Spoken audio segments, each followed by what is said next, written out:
I like to talk about the importance of courage in leadership, which seems very obvious, I know. But there's actually 3 different kinds of courage, and I think it helps to understand those.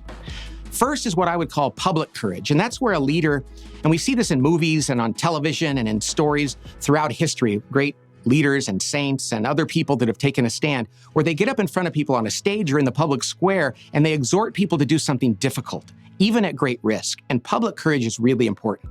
But there's 2 others that I think are equally important.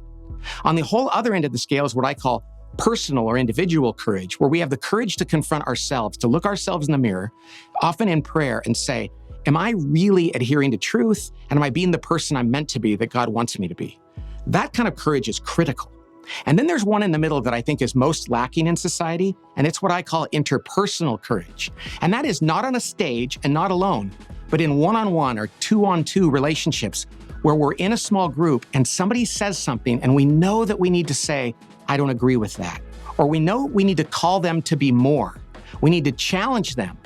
But we also know that it might make us unpopular and it might be uncomfortable. And I think that when we lack interpersonal courage, which seems so common in society today, we leave ourselves open to a lot of damage throughout the rest of society.